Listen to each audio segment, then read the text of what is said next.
of electromagnetic radiation. And so what we're looking at is the situation where we are near resonance with some transition in our atom being driven by quasi-monochromatic light. So we can think about this as a plane wave, although it's not important that's a plane wave. It could be a standing wave. Just the fact is that we have some fairly well-defined frequency. And if we are in the electric dipole approximation, then our interaction Hamiltonian is the interaction of the electric field associated with the electromagnetic wave and the electric dipole operator of the atom. And if we express our general plane wave in terms of the real part of this complex amplitude with a polarization vector and a propagating wave, then our interaction Hamiltonian breaks up into two terms we generally call the positive and negative frequency components. And when you go through the usual derivation based on time-dependent perturbation theory, then you get from Fermi's golden rule the transition rate between some initial state and some final state, which depends on the matrix element of either the positive or negative frequency component, depending upon whether the initial and final state are greater, if the final state is greater in energy by h bar omega, or less than in energy by h bar omega, corresponding to absorption or emission. And this expression only really makes sense when we are integrating over some spectral distribution of either the density of states and or some density of modes, so that we don't really have purely monochromatic radiation. For example, we have quasi-monochromatic radiation with some spectral density of the power at a given frequency.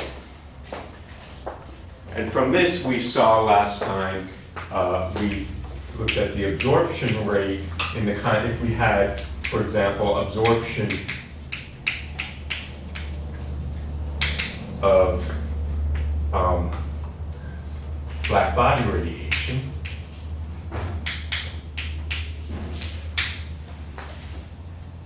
specified by a energy density per unit frequency interval, then the absorption rate was written as something we typically call the Einstein B coefficient times the spectral energy density. And B here was equal to 4 pi over 3, the square of the dipole matrix element between the ground state and the excited state, h bar squared, that's the Einstein B coefficient, I believe.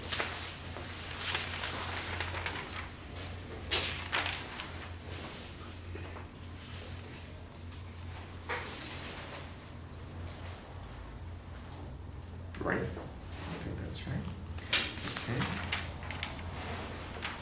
Okay. And then we also talked about spontaneous emission. Well, and of course, this would also be equal to the rate of absorption from the ground state to the excited state is given by this. That's what we call, that's our absorption rate. But in addition, if we had started in the excited state, then we would induce transitions to the ground state by the same rate. And this is what we call stimulated emission. It's exactly the same rate.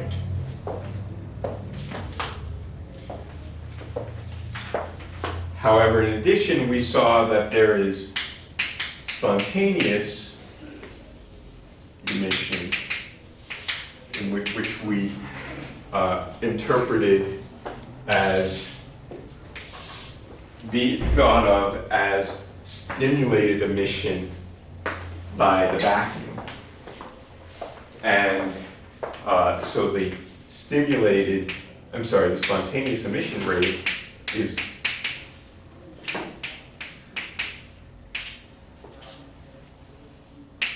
the B coefficient times the vacuum energy density, which we call the Einstein A coefficient, which is also the natural line width of the excited state.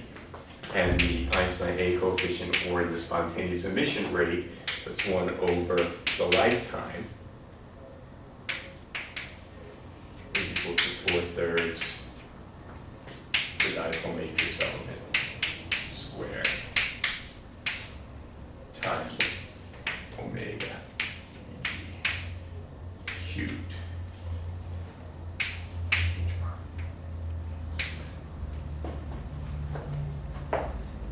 Okay? So in addition to the stimulated emission, there is also spontaneous emission at the rate gamma, given by, which means that there is, even in the absence of any electromagnetic radiation, the excited states are generally not stable. They're not true eigenstates of the total system because of the interaction with the vacuum fluctuations. All right? Okay. So, well, this is a particular picture that we have of absorption emission, in which we think about rate processes, in which we think about there are energy levels of my atom or molecule or what have you, and the effect of the perturbation by the magnetic field is to cause population to jump between those different levels. But that's a little bit narrower of a view, because of course we know that indeed, according to quantum mechanics, evolution is generated by a unitary time evolution operator, in which probability amplitude continuously evolves according to the time-dependent Schrödinger equation. So really what we want to talk about today is life beyond Fermi's golden rule. You know, in many subdisciplines of physics, as a biased quantum optician here, you know, you talk to your typical condensed matter physicist and it's all about correlation functions and what's the ground state. It's all statics. Dynamics is, you know, you just throw in Fermi's golden rule and it just tells you how things, how you absorb and emit your matter if you're not in equilibrium. And that's a very useful picture to have when we're talking about incoherent processes. And we're going to talk a little bit about the difference between coherence and incoherence in the next few lectures. But the point here is that these two particular examples are examples of incoherent processes. I'm talking about not a well-defined electromagnetic oscillator that's oscillating with a well-defined frequency, really. What I'm talking about is chaotic light, light that's coming from this light bulb or from a thermal source like the sun. If I were to look at the electric field as a function of time, it is not oscillating with a well-defined frequency, but in fact is jumping all over the place because there's a very chaotic processing by which all the collisions of the electrons being driven in this gas of neon tubes or in the sun, which causes the emission, the radiation to be constantly interrupted. All the oscillations are not with well-defined phases. Moreover, when we're talking about spontaneous emission, we're talking about vacuum fluctuations, which are also highly incoherent. So Fermi's golden rule, if you go back, I don't know if you remember or if you've done this in your quantum mechanics course, the derivation of Fermi's golden rule, you feel like you have to stand on your one foot and, you know, be grasshopper and make sure you don't move, and you're talking about perturbations, which are supposed to be short-time evolution, but then you take the limit as t goes to infinity, and you say this thing is really for the long-time limit, but that's okay because really, I don't know why. Well, it's all buried in the fact that the situation for which Fermi's golden rule holds are the situations for which we have this distribution, this density, this spectral density of final states or spectral density of driven modes. But that's not all there is in the world. For example, if I'm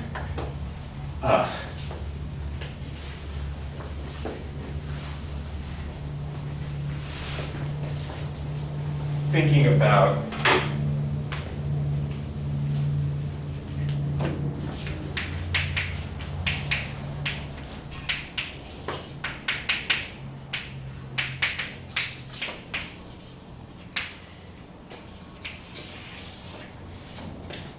say I have an atomic clock in cesium.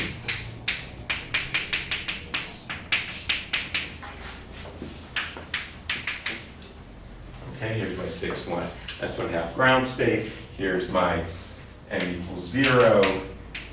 And I put on a microwave radiation, electromagnetic wave, which is driving this transition, if I somehow started my atoms here. I can calculate, if I like, I can use Fermi's golden rule to try to calculate the rate of absorption. In this case, it will be a magnetic dipole transition as opposed to an electric dipole, but that's no big deal. You just put in the magnetic dipole moment rather than the electric dipole moment. But the microwave oscillator here is not black body radiation. It's, you know, quartz oscillator, I mean RF or microwaves, those are very well-defined frequencies. And moreover, there's no density of states here. There's two levels. I mean, you know, the lifetime of this is so darn long. I don't even know what it is. I don't know how long it is compared to the age of the universe, but it's forever. For all intents and purposes, there's one level up there. There's no spontaneous decay here. Why? Well, for two reasons. You remember that this depends on the square of the matrix element. Well, now we're talking magnetic dipoles rather than electric dipoles, so that's down by 2 factors of the fine structure constant. And moreover, we're talking 9.2 gigahertz. That's a low frequency compared to, say, the optical transition, and that's cubed. So there's no spontaneous emission to worry about. So Fermi's golden rule just doesn't work. context. That's what you wrote for the stage G 5.5 or on the left? This is the 6s1/2 Okay. ground electronic manifold of cesium. And this is my ground state, and this is my excited state, for example. Moreover, we have nowadays, and nowadays it's been a long time now, although quantum mechanics textbooks haven't been modified probably sufficiently in the last 60 years, maybe 50, we have lasers. We're not just talking about absorption and emission of lamps. We're talking about absorption and emission of light that's generated by lasers. And lasers, of course, are extremely narrow in their spectral distribution. They too have well-defined spectral energy density. So for example, I might have the situation, let's think about, suppose I have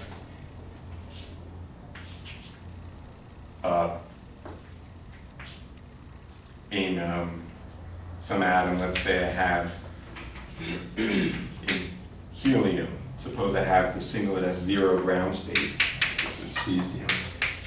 Well, here I'm going to take a different example because it's one that's actually used. Here's a calcium plus ion, something that's used in ion-trapped quantum computing. And the ground state here is some S state. I don't remember what the principal quantum number is. And then up here, there's some D state. I don't know what it is in calcium. Maybe it's 4. Calcium, 4S and 4D. I think so. So this is, of course, a quadrupole transition. But I could drive it if I'm near resonance, and so it has an extremely long lifetime.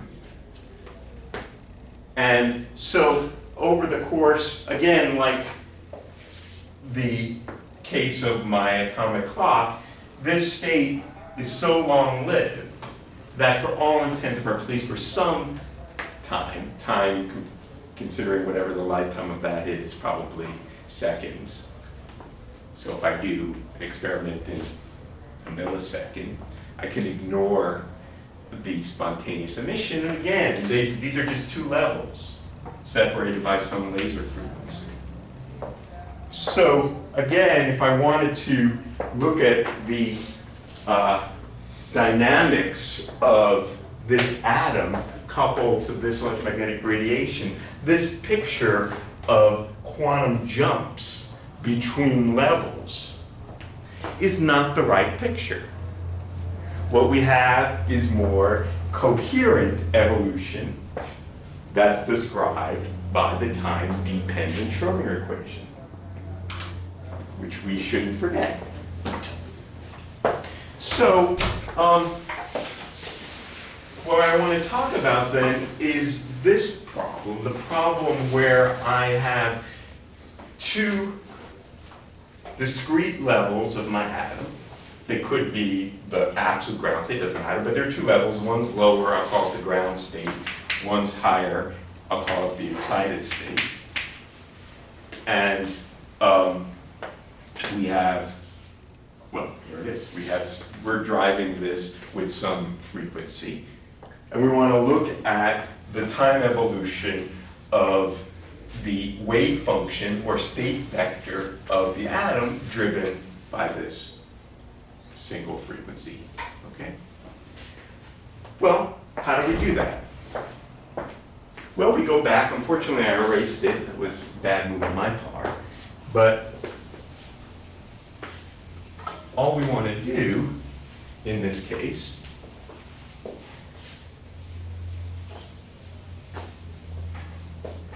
is solve the time-dependent Schrödinger equation.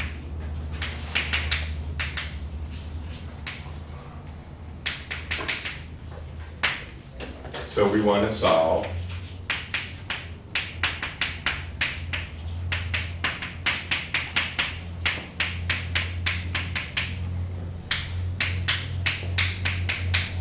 the standard equation. Okay. Generally, it's a hard thing to do. You remember when the Hamiltonian does not commute with itself at different times, you can't just exponentiate the Hamiltonian. You have to worry about Dyson series and time-ordered products and all of that, and that's where we get into the business with time-dependent perturbation theory. But in this particular case, for this very limited circumstance where we have two levels connected near resonance with some driven field, then to good approximation we can solve this exactly. And that's the problem of Rabi oscillations that we're going to talk about today.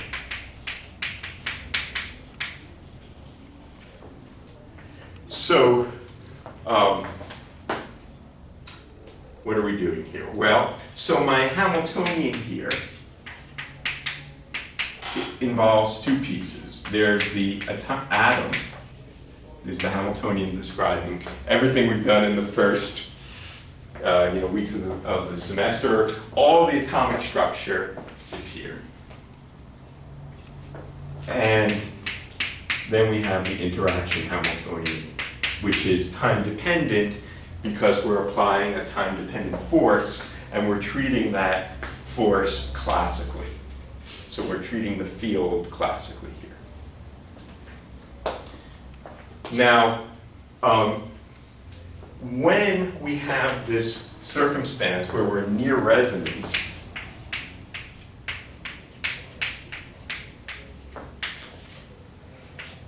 between two levels that are going to be called G&E, there could be, these two levels in the calcium atom or these two levels in the cesium atom, what have you.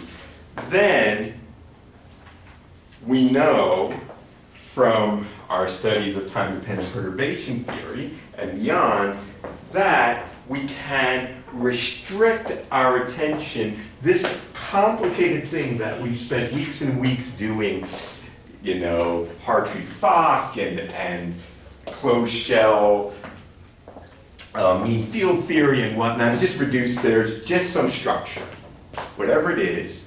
And moreover, because we're near resonance, we can restrict our attention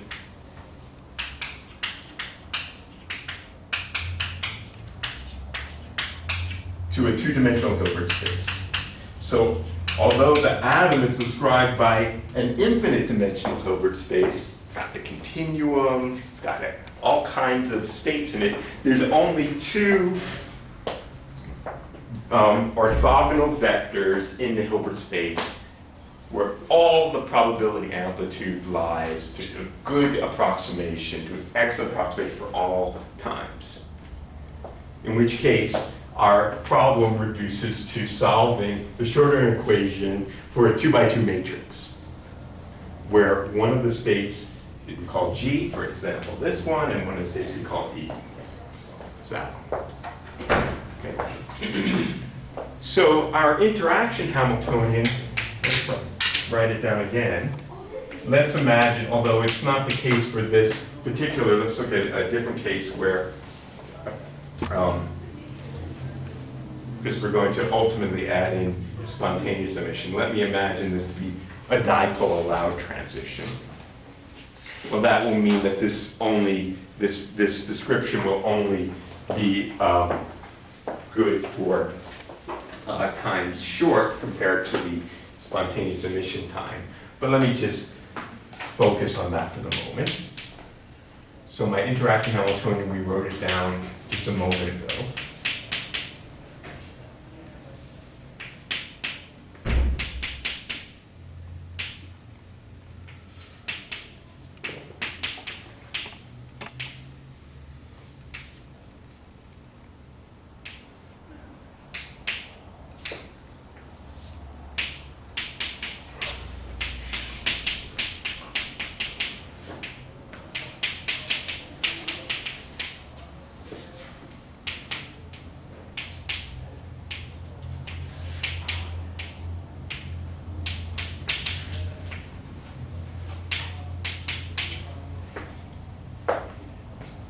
this Hamiltonian now is restricted to this two-dimensional subspace. Okay? Which means we can, this Hamiltonian can be restricted to a projector projecting on this two-dimensional subspace, where my two-dimensional projector is project onto ground and project onto excite.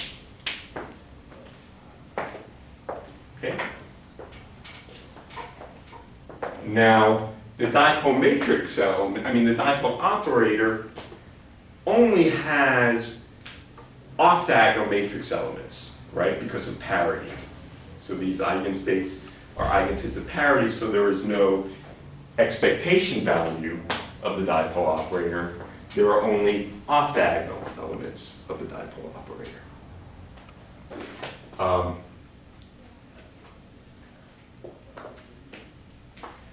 Okay, so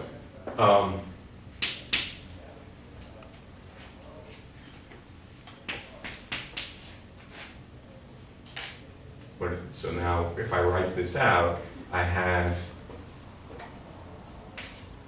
the dipole matrix element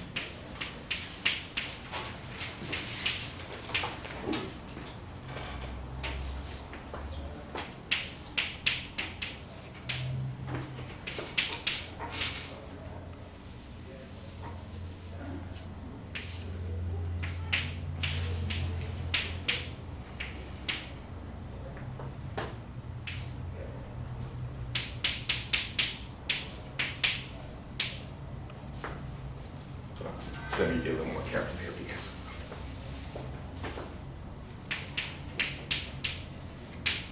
so I'm just doing this projection on this first term here.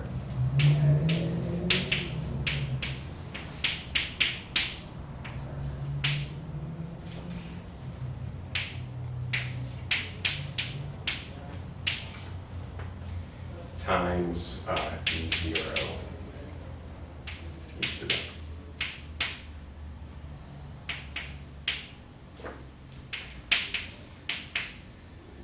plus Hermitian conjugate. Okay? So that's just doing that projection onto that subspace where the diagonal matrix elements are 0.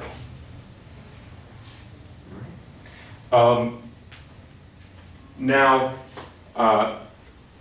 we can always choose the phases of these wave functions so that these are real.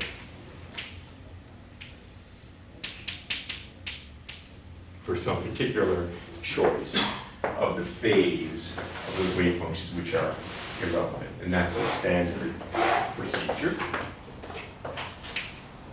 In which case, we can write this in the following way.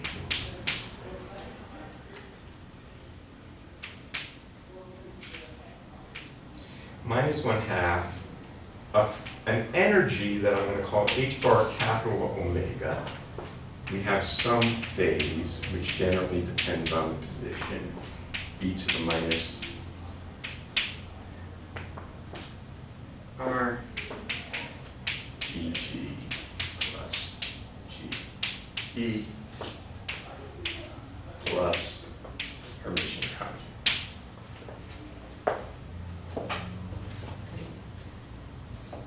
Where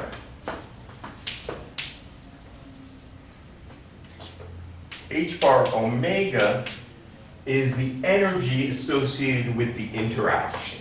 That is to say, it's the dipole matrix element times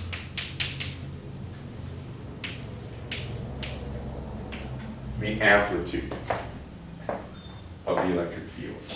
D times E is an energy.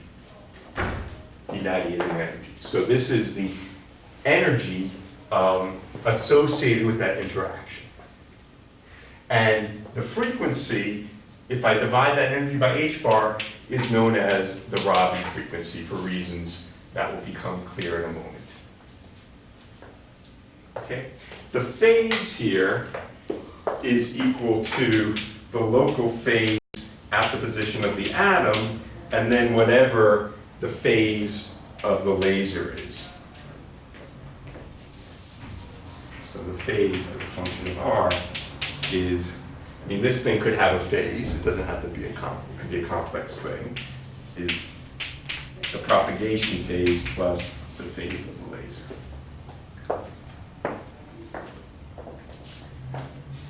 Okay. So my interaction Hamiltonian can be written now as cosine omega t minus phi of r times GE plus EG. All right?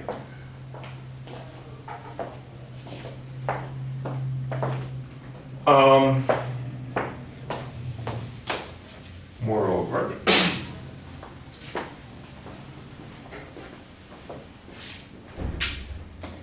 let's chalk here. Our atom is also projected onto this two-dimensional subspace. The two states were eigenstates of the atom alone. We have the ground state energy plus the excited state energy.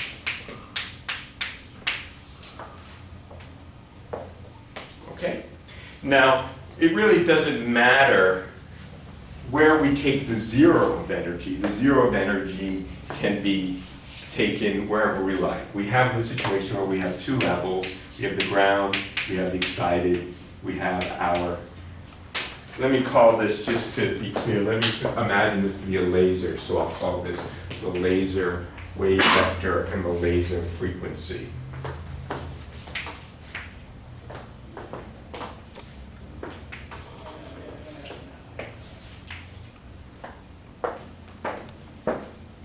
So we are situation where we're near resonance. There, in this circumstance, where we call the zero of energy, well, in any circumstance where we call the zero of energy is irrelevant. It's just a question, it's the relative energies that define dynamics. And there's a couple of different choices when you're dealing with a two-level atom. Sometimes you'll see we'll choose the zero of energy halfway between the ground state and the excited state. Or sometimes we'll take the ground state to be zero energy. So that's the convention I'm going to take today. I'm going to call the ground state energy zero, and then the excited state energy is equal to the energy associated with this frequency difference, the Bohr frequency associated with the difference in energy times h bar. Okay? So I'll just write this as h bar omega Eg times Ep. What's the difference between omega Ag and omega L? Omega L is the frequency of the laser. Omega Eg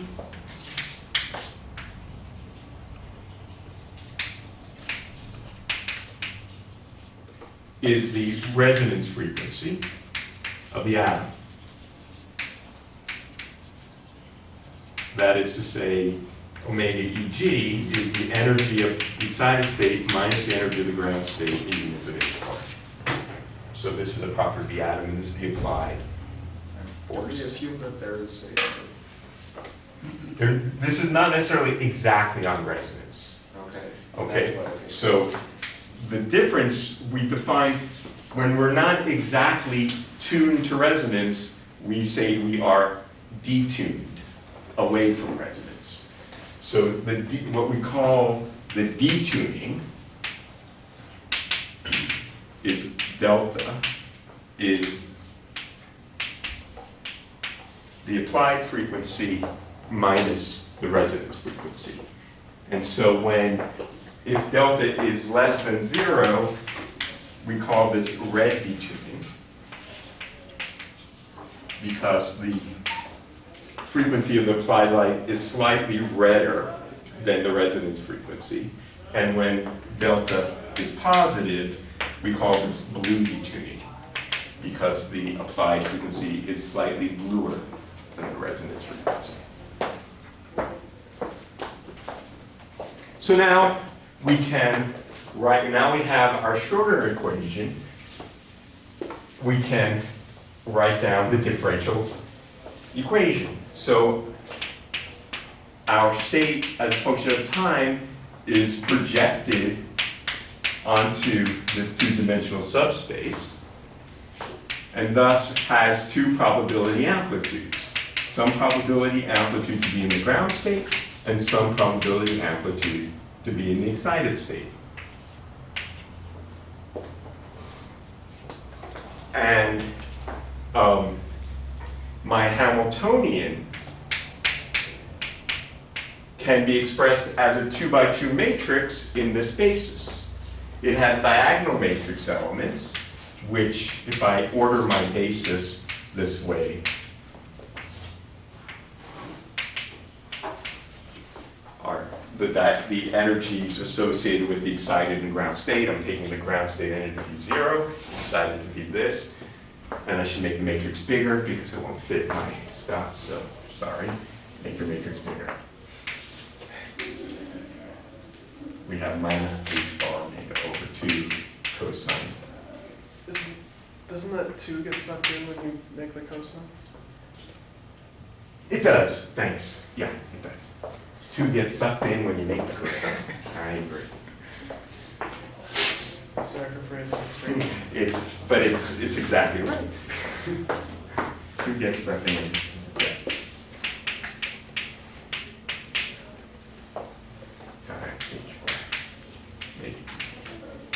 I'm going to choose the phase to be 0. We'll come back to that in a moment. Let's just focus on this special case. Okay, so this is my Hamiltonian matrix in this two-level atom.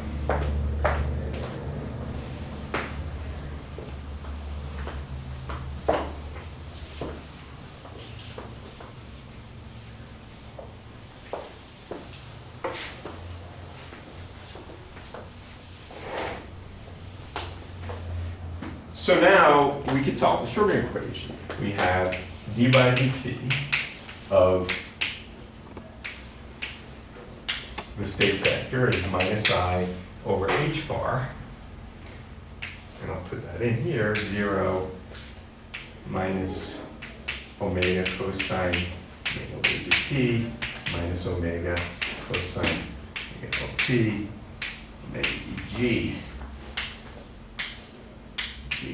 E. Okay, so writing that out, d by dt of the ground state amplitude that is coupled to the excited state amplitude.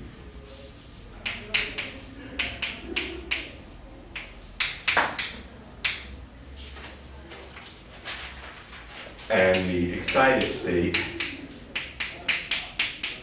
coupled to itself according to the eigenfrequency, and then coupled to the ground state through the Rabi frequency. Well, that's pretty nice. It's just 2 coupled ODEs. But unfortunately, there is no solution, exact solution to this equation. This is a set of ordinary differential equations, but with time-dependent coefficients. Generally, you can't solve. I mean, generally, those are chaotic, right? I mean, you know that from theory of dynamics. You can't generally solve such equations. They're not integral in general. However, we can solve them to an excellent approximation when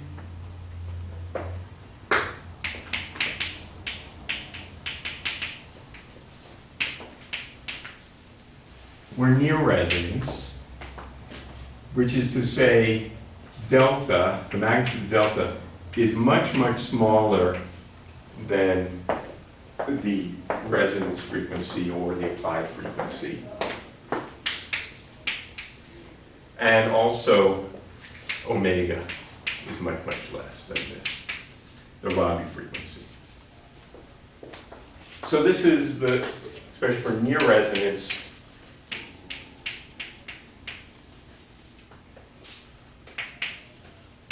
weak driving. Now, what weak means is this, but as we'll see in a moment, it's not really that weak in any sense because there's resonance, right? I mean, if I push on the Tacoma Bridge at its frequency with very weak wind, it's going to blow apart. So we will get a very big effect for a weak field. What does this mean really? What this really means is that remember what this is. This was B dot E, basically. Whereas this frequency here, well, that's something like, you know, it's something on the order of the Hartree, some fraction thereof, some few electron volts, right? So what we're really talking about here is a situation where the electric field is weak compared to the internal electric fields inside the atom. I mean, that would, if we start getting that, I mean, for example, the whole two-level approximation is a horrible one. This is not a weak perturbation.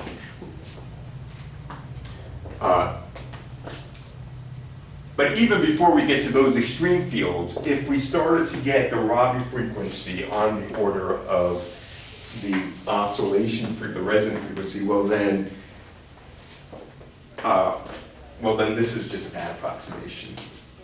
Okay, and what does that mean in the context of optical? Well, the frequency that we're talking about optical frequencies, we're talking about 10 to the 15 hertz, 1,000 terahertz, whereas typical Rabi frequencies associated with CW laser beams and dipole allowed transitions with high oscillator strings, megahertz, some megahertz. So this is an excellent approximation. What happens when you start going that fast? Well, there's a few things. I mean, if I start, to the degree to which the two-level approximation is still good, which might not be because there's as we'll see, the degree to which I drive to other states depends on the detuning.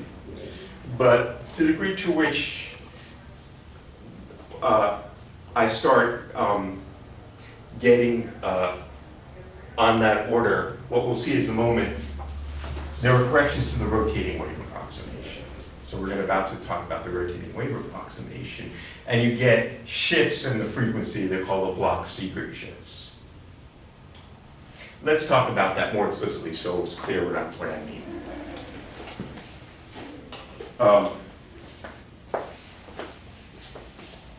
For optical transitions, man, this is always a good transition.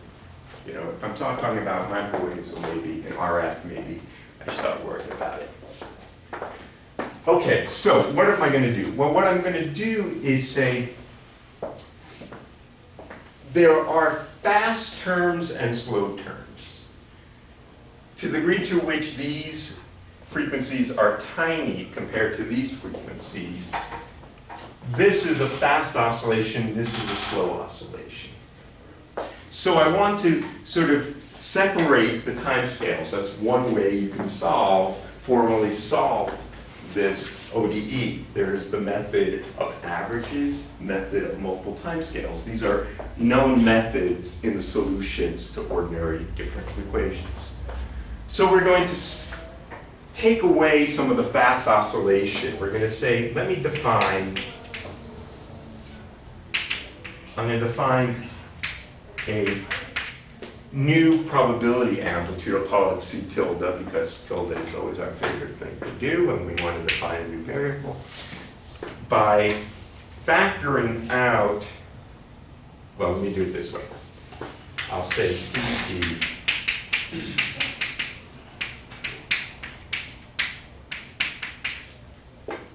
Why do I define it that way? Let's say that there was no driving. If there were no driving, we would say CE, well, I'm sorry, that should just be E, there's no G there. Without the driving, this thing would oscillate like e to the minus I omega t. Okay? So I want to pull out something that oscillates that fast, but I'm going to pull out the term that goes like the driving. Because that's going to allow me to solve these expressions exactly in the right approximation. So this is a slowly varying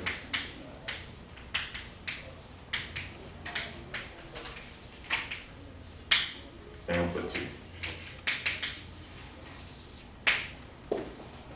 I've factored out a good fraction of the highly fast oscillating term here. Now the ground state didn't have that term, so the ground state tilde is the same as it without the tilde. I just want to define tilde variables. The ground state is the same. So let's plug that in. So far I haven't made an approximation, I've just defined a new variable.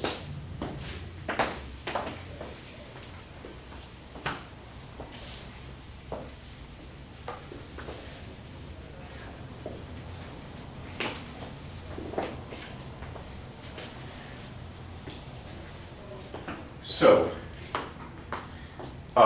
by the way, this transformation is known in the jargon as, for reasons that are not completely obvious right now, going to the rotating frame.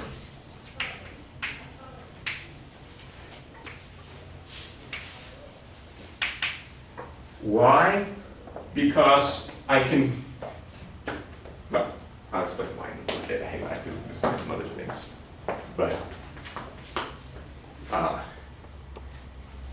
let me leave it at that for the moment. Okay, so let's plug that in, and what do we get? So d by dt cg tilde is the same thing as this, which is equal to I omega cosine omega t times c e, which is e to the I omega L C E tilde.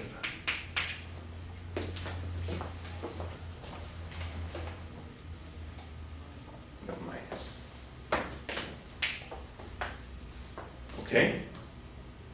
And d by dt of the probability amplitude for the excited state in the rotating frame is equal to the time derivative of e to the plus I omega t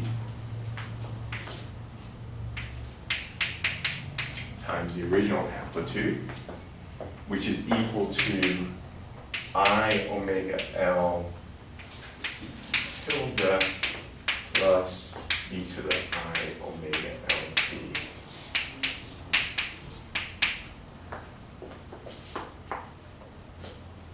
All right. So now let's plug that back in over there. This then is equal to minus I omega Eg C E tilde plus I omega cosine omega Lt e to the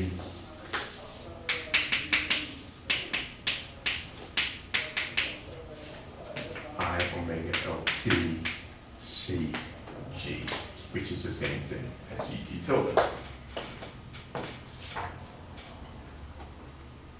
So putting that together, I get I times omega Eg, or minus I, no, sorry, I omega L minus plus I omega cos omega LT e to the I omega LT C e to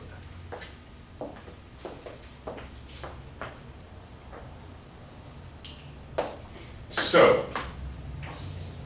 this is now delta. The whole point of going to the rotating frame was to try to get rid of this fast oscillation.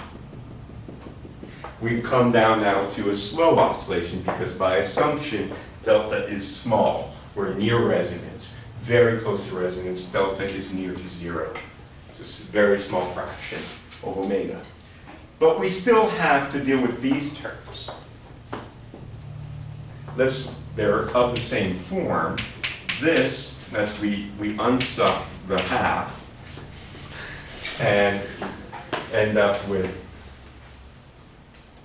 e to the 2I omega LT plus 1.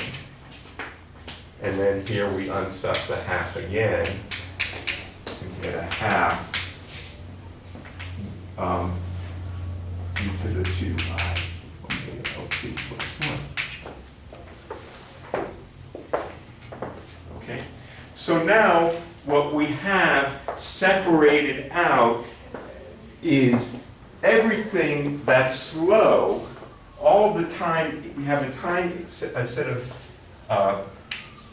differential equations with terms that are, all of the coefficients are small, and in addition, we have a term which is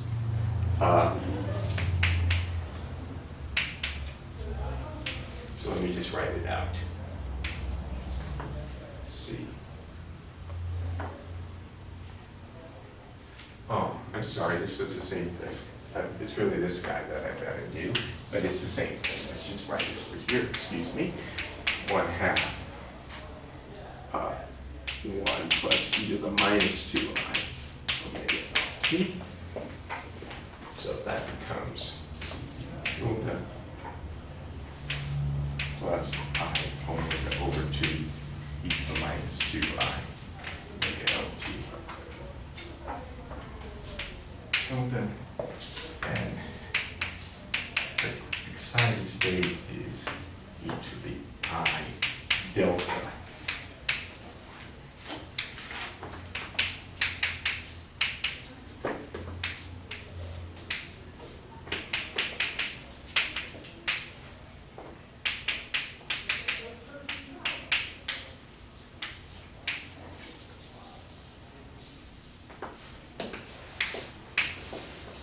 Okay, so far, what have we done?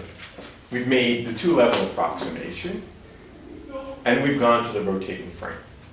We've rewritten the differential equation in the rotating frame. The reason we did that is that all of this stuff is slowly varying with time-independent coefficients. These terms are rapidly oscillating coefficients. They oscillate very, very rapidly. One can solve such differential equations approximately through what's known as the method of averaging. If the oscillation time scale is way, way faster than the time scale over which these amplitudes change, then to lowest order, we can just time average this over a period. And these terms vanish.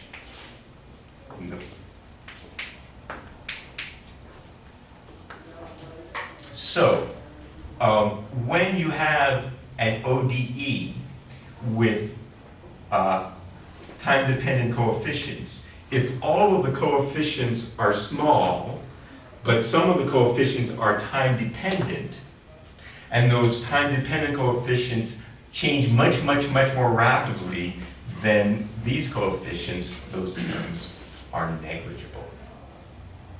They're anti-resonant terms.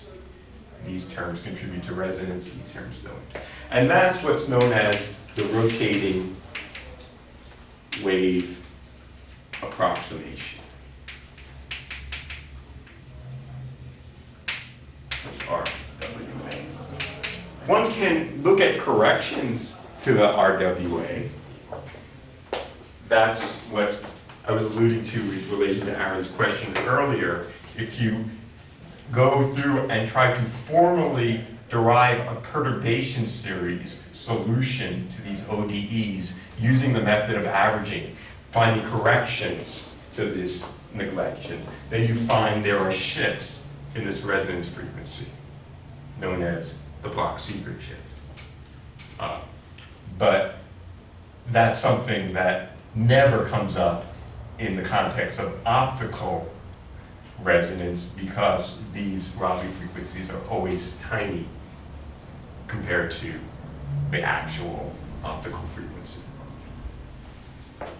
If we're talking about microwaves or RF, maybe I have to worry about it. Okay, so in the rotating wave approximation, which is equivalent to the near resonance approximation, because it was the approximation that delta was small compared to frequency.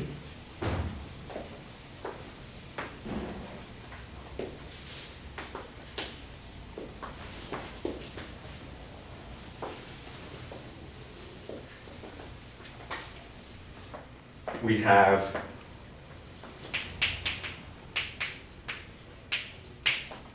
simple coupled ODE.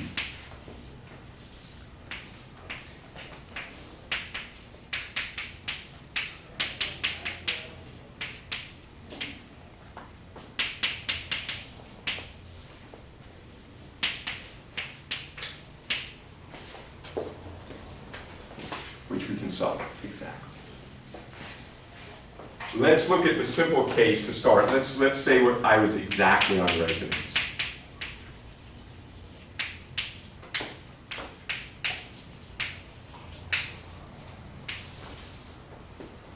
If I'm exactly on resonance, then delta is 0.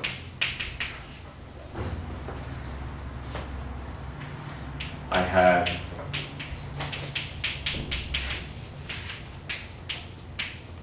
these two coupled ODEs, which are easily solved because I can just simply take the second derivative and substitute one equation into the other in a very simple way. So if I do this, what I find is the second derivative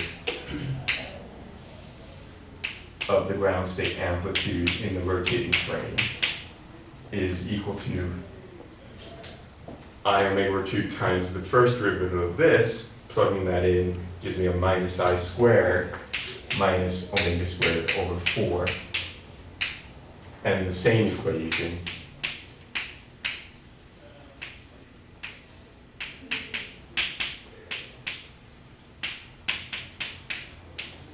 for the excited state. Right? So those equations can be simply solved. What's our solution? That's a harmonic oscillator differential equation. If there's one differential equation we know how to solve, it's that one. So that tells me that the ground state amplitude as a function of time is the initial amplitude times cosine omega t over 2 plus I2 over omega, the derivative at the initial time, times sine. No, where did I come from? I is not there. That's the solution to that equation. Depends on the two initial conditions, the initial amplitude, and the initial derivative of the amplitude, right? And this is equal to, my I came in there, CG at 0 is equal to the derivative of it is equal to I times omega over 2 the excited state, so this is I, the excited state amplitude at time t equals 0. And similarly, the excited state amplitude is the excited times cosine t over 2, and the same kind of thing. Same substitution of the time derivative at the initial time gives me this.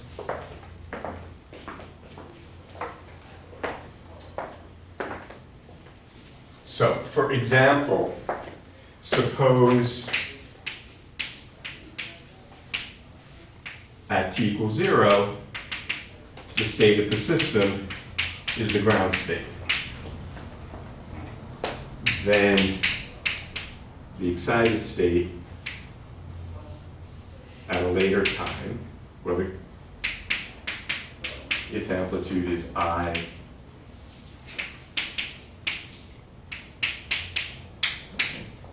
and the ground state is cosine.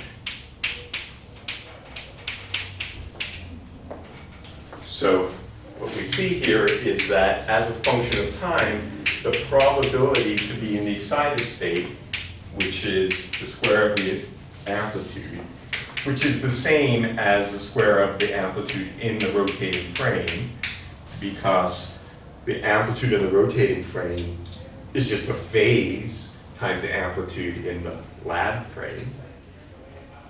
And this is equal to sine squared omega t over 2, or 1 plus cosine, or 1 minus cosine omega t over 2. So what we see, the solution exactly on resonance, is that we start in the ground state, we go up to the excited state at a time pi later, and then we come back down to the ground state, because the probability to be in the ground state as a function of time is cosine squared of omega t, which is 1 plus cosine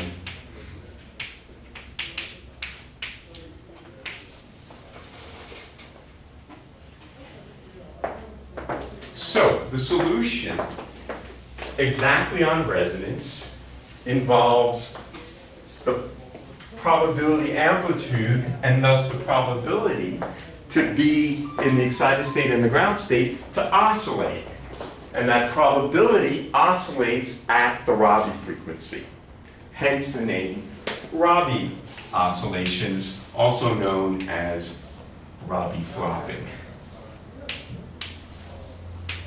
And they're not rabbis, they're Rabis. Although I'm sure he comes from a Jewish family, probably. Someone, they just spelled it wrong. So if I were to look at in this particular case, with the state initially in the ground state, if I calculate that,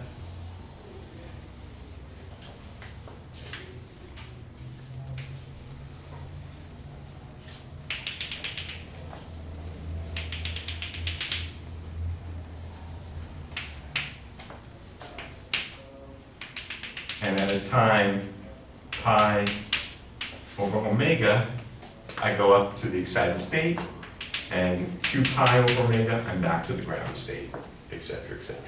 This is known as Rabi flopping, or Rabi oscillations.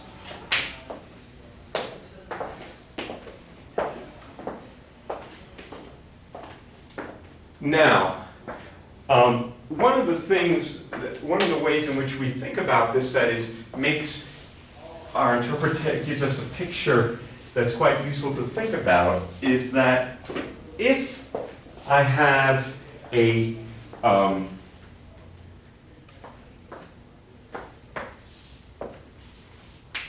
for a 2-level atom,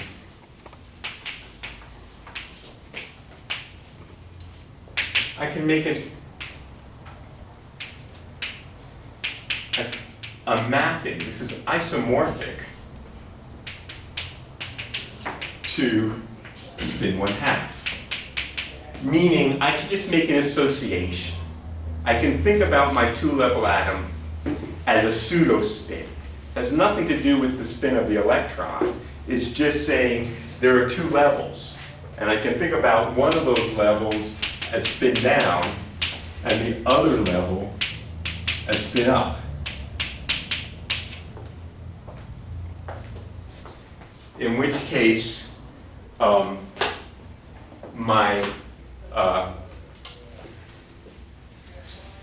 the operators that take me from ground to the excited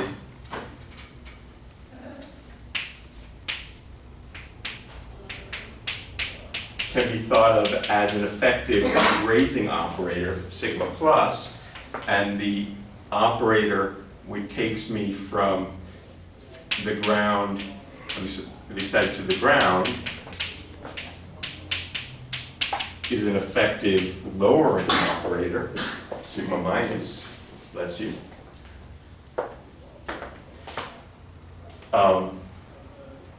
Remember that sigma x is equal to sigma plus plus sigma minus. Moreover, the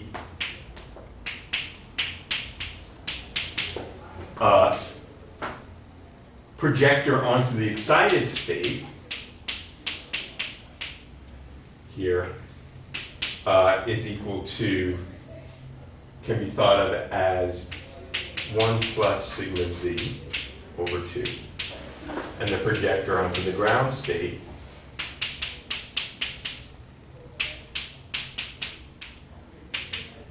is the identity minus sigma z over 2, where sigma z is diagonal in this basis. So again, these Pauli operators have nothing to do with the spin of the electron. This is just a mapping of the operators associated with the two-dimensional Hilbert space onto the operators that we're familiar with for spin 1/2. So if we do that, we see the following. What was our Hamiltonian? Well, in the rotating wave approximation, we have the following ODE.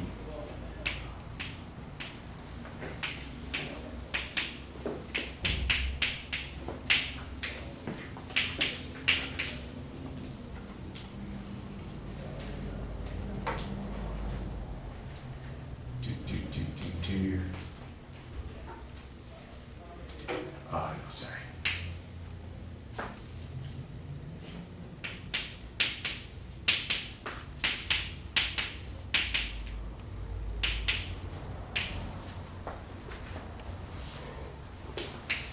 This is the differential equation that we had written down.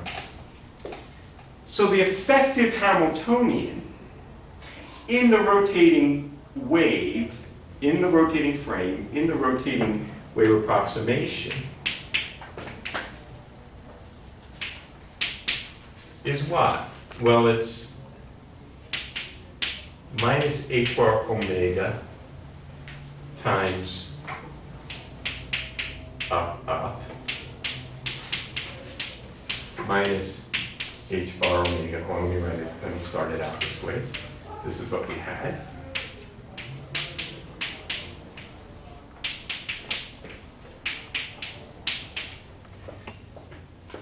Which, using this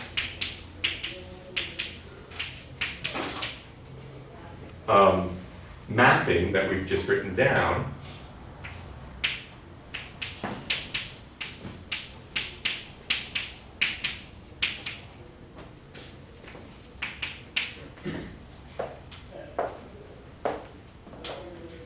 so our Hamiltonian restricted to the two levels for the two-level atom, when driven near resonance, the dynamics is expressible as an effective Hamiltonian acting on the pseudospin. What does that mean? Well, what does a Hamiltonian do on a spin? The only thing that can happen to a spin 1/2 particle is it can rotate. There's nothing else that can happen to it coherently. I mean, of course, incoherently we can think about it flipping from spin up to spin down, but coherently, the only thing that can happen to it is the direction of the spin can change. And that direction changing is generated by this Hamiltonian. Let's look at the case of resonance. On resonance, delta is 0. When delta is 0, now this, of course, is the identity. The identity doesn't do anything to the dynamics. It does the same thing to both levels, so we can neglect that. The identity doesn't affect dynamics. So on resonance, my Hamiltonian in the rotating frame, in the rotating wave approximation, is given by this. Well, in this case, because we've made the rotating wave approximation, my time evolution operator in the rotating frame is trivial to write down. I can just exponentiate it. We couldn't exponentiate it before because the Hamiltonian was time dependent. And generally you can't just exponentiate a time dependent Hamiltonian. But because we've done the rotating wave approximation, we can just rotate this, and this is then equal to e to the I omega over 2 sigma x. But you recognize that, right? This is nothing else than a rotation operator. A rotation of the pseudospin. Remember, angular momentum is the generator of rotations. And of course, for spin 1/2, we can write this out exactly. This is cosine omega t plus I sine omega t over 2. This is my identity matrix plus sigma x. You can always express your SU2 matrices that way. So this gives us another way of seeing the Rabi solution. If I say at time t equals 0, the state is the ground state, then the time, this is in the rotating frame, the state is the time evolution operator acting on this, which is equal to cosine omega t over 2 times the ground state plus I sine omega t over 2 sigma x acting on that. Remember, this is spin down. Sigma x acting on spin down is spin up, which is the excited state, right? Which is exactly what we had before. The probability amplitude of the ground state is here. The probability amplitude of the excited state is here. So we think about this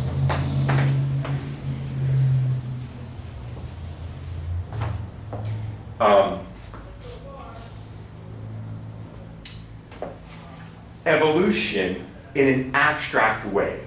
We think about it as the dynamics of a two-level atom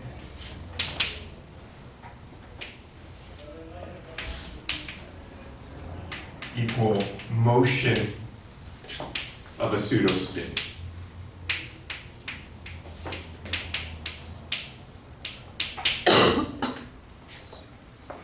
If we have a spin 1/2 particle, we can think about it as being defined by a sphere, where this is spin up, this is spin down, this is, say, along the z direction, this is spin up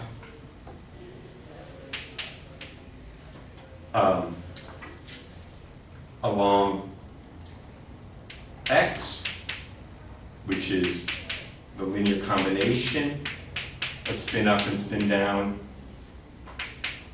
along z, and this is spin down along x, and this is spin up. Oh, well, I guess the way I've drawn it, this has got to be spin down along y, and this is spin up along y, because x plus y has to be z.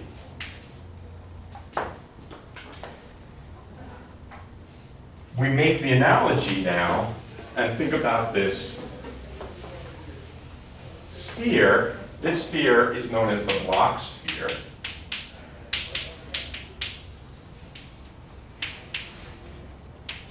Because Bloch was talking about magnetic spins, and we're thinking about the dynamics of magnetic spins.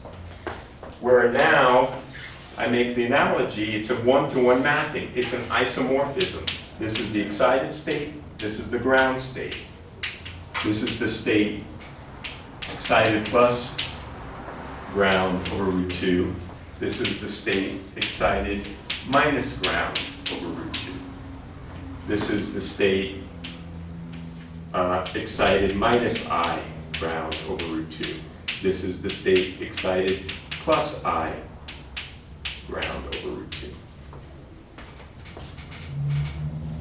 And so, what are Rabi oscillations? Rabi oscillations can be thought of as the rotation of the pseudospin on the Bloch sphere.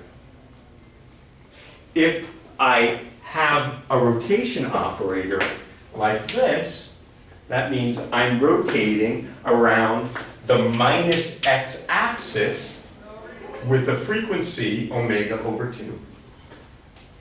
So here's my torque vector. I then rotate around this equator. Well, it's the whatever North Pole, South Pole, great circle. Oscillating between ground, excited, back to ground, back excited. I think about that oscillation as the precession of a pseudospin on the Bloch sphere. And according to the picture I just erased of the oscillations, after a time pi, when the time here is such that this is pi, I come up here. At 2 pi, I'm back down here. Hence, if I apply this for a time pi, I invert the atom from the excited to the ground. That's called a pi pulse. And if I did it for 2 pi, I'd make a 2 pi pulse. But notice, intermediately, if I apply it for pi over 2, for example, I'm here. I am in a coherent superposition of ground and excited. So this is one of the important points, and we'll stop here, is that when I have well-defined energy levels that are discrete, that are not smeared out by some density of states, and when I have a very well-stabilized, very narrow band laser frequency, then intermediately, I don't think about going from a quantum jump from excited to ground, but I think about a coherent superposition. I am creating intermediately a coherent superposition of ground and excited states. And if I apply this laser field for exactly such that the Rabi frequency, which depends on the dipole matrix element, and depends on the intensity of the field, if I apply that such that that time omega t is equal to pi over 2, this system would become an equal superposition of ground and excited with a particular phase between them. We'll pick that up again.